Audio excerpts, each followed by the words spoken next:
natin, nangyari ito 30 years ago.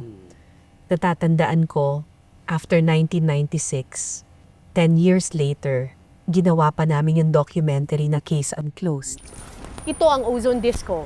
12 taon na itong nakasarado simula nang mangyari ang trahedya. At natatandaan ko, hinahanap niyo pa yung hustisya nung panahong iyon. Ngayon ba ay nakamit niyo na ang hustisya? Hindi pa. After 30 years? Yes, di ba sinabi nila nanalo po kami? Yeah. Wala naman po. Wala pong nangyari. Walang nakulong, walang naano. Walang nakulong? Opo. Halos lahat ng opisyalis namin nagkandamatay na. Di mo lahat ng umawak, yung Ozone Disco Foundation namin. Lahat ng mga angle dito na namin, wala na eh. Kami-kami na lang ang nandito. May nakuha ba kayong compensation? Wala po, wala.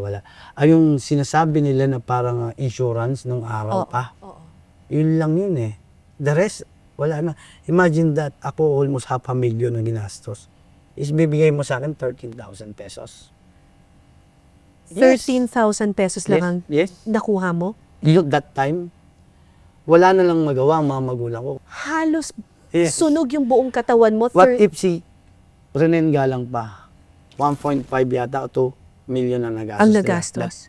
Lahat. Parang I think Pero parang wala pang 200 yung binibigay kay Renen nun. Pero Parang ikaw, ilang percent ng katawan mo? 46. Yung buong likod ko, ito po, saka to, buong ulo. Ito. Tapos ang binayad sa'yo ay 13. Hindi, actually, hindi siya binayad eh. Para siyang insurance nung established. Oo nga. Pero wala silang binayad. Yung mismong So ang nakuha mo lang para sa 13 plus. Naalala ko pa, bata pa ako noon eh. para sa 40+% Yes. Opo. burns. Bukod Bukod doon may nakuha ka wala pa. po, wala po. Kahit kanino sa amin, wala po naka-claim ng, di ba po, sabi nanalo kailan lang. Oo. So, tactics yun? Nanalo para magalaw yun. Naging restaurant ng pinapalabas pa nila sa TV na nanalo kami. Tuwan-tuwa kami noon ni Rene, tinawagan pa kami. Nananalo kayo sa kaso. Tapos biglang sila... Anong ibig sabihin ng nanalo sa kaso? Patunayan daw na guilty daw yung mga may-ari.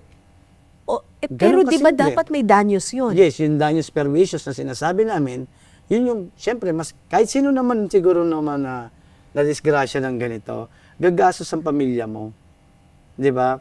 Kahit prangkaan. Wala kang... Wala. Kahit na daw sinabing nanalo na? Yes po, wala po. Yun po yung pinagtataka namin nung panahon na yan. Ang daming namatay dito, ang daming nasirang buhay dito. Walang nakulong? Walang nakulong. Tapos overloaded dyan, no fire exit. Ano pa ba kailangan? Namatayan pa kami, namatayan kami. Ako, namatayan ako kaibigan, nasunog ako. Nasaan yung hostesa dito sa Pilipinas? Pero wala. Wala po. Kahit kanino po kayo magtanong na survivor ko sa buhay niyo, wala.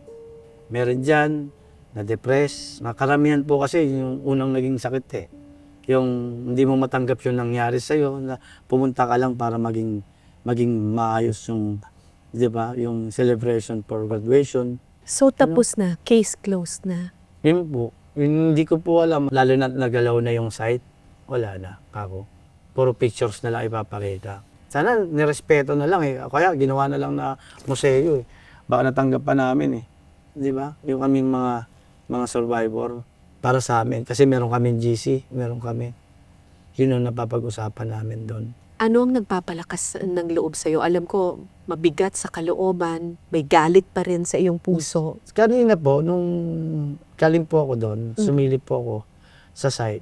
Nagdasal lang ako, pinagdasal ko yung mga kaibigan ko namatay, yung mga namatay doon, at yung mga pamilya pa nilang naiwan. Totoo naman, pinatawad ko na rin naman talaga yung mga may-ari. Kasi siguro naman, di rin naman nila siguro Kagustuhan. Pero sana, ang hinilang namin, nakipag-coordinate sila sa amin, di ba? Para maayos na. Walang may kagustuhan. Pero this is a tragedy na merong kakulangan kung bakit nangyari yan. Tapos siyempre, nag-flashback lahat. Tapos pinatugtog ko po yung sinabi ko pong music. 2 beses. Nagtataka yung mga staff ba't nandun ako sa parking lot. Respeto para doon sa ilalim. Kasi dyan lahat humiga, lahat ng mga biktima.